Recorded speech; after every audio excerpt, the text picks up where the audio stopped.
Keliaujam toliau po Ženevos automobilių parodą. Aišku, labai norisi pamatyti Dakaro automobilį, bet prieš tai elektrifikacija, kai dabar svarbiausia mūsų kryptis.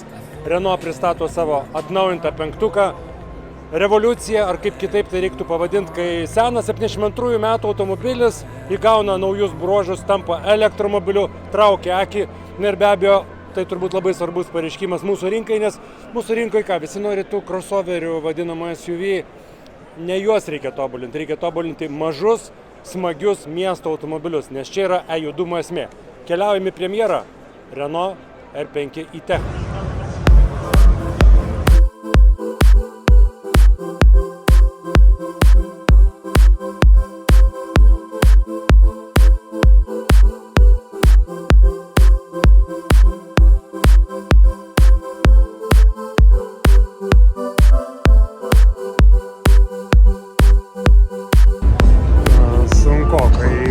Sėdynė vis tik atsisėst. Čia tik preliminarus apėjimas automobilio, be abejo. Išsamesnę apžvalgą pateiksim šiek tiek vėliau. Dabar grūdamės kuo arčiau. Visus atrodo jaukus, sėdynės beje pagamintos iš 100% perdirbtų medžiagų. Nebeliko odos daugiau.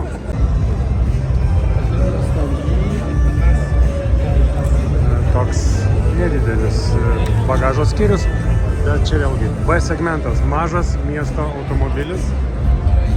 Jeigu erdvė gale šiek tiek ir supeikiau, tai priekį sėdėti tikrai malonu, jauku, mažas elektromobilis tikrai sukelia emocijų. Tai turbūt yra svarbiausia, kad šiais laikais elektromobiliai sukeltų emocijų, ypatingai vairavimo savybės, na ir be abejo Vehicle to Grid sistema, kuri leidžia sutaupyti pinigų, kaip sako prancūzai, iki 50% elektros sąskaitos, kitaip tariant, įsikrauni bateriją, kai elektra yra pigi ir atiduodi į tinklą, kai pabrangsta. Tai galima bus daryti tokį biznį, bet kita vertus Vehicle to Grid technologija nėra visiškai nauja, jau ir Nissanas apie ją kalbėjo, ir Hyundai'us ir kiti gamintojai.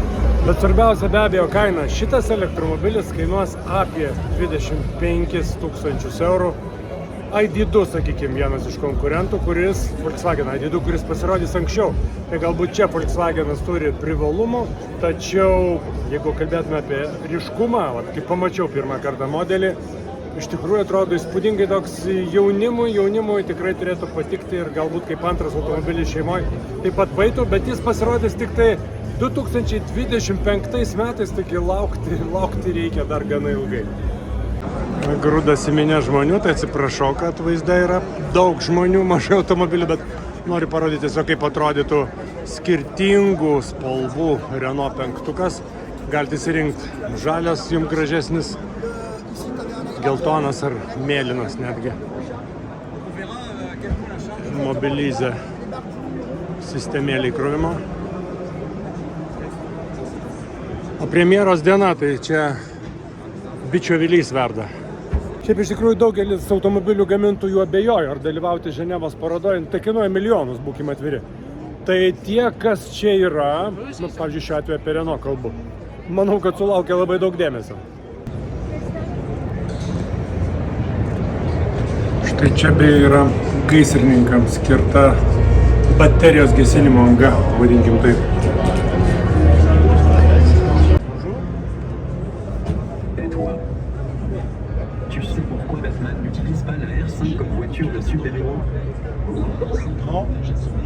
Parce qu'elle est déjà électrique, pas besoin de la recharger à la cave. Čia yra Renault 5 lydimieji produktai, jeigu taip lietuviškai reiktų pasakyti. Elektrinės, sniego rogės, banglentė, jachta, dviratis. Sniego motociklas, turbūt tai būtų galima pavadinti šitą aparatą. Visi yra elektriniai.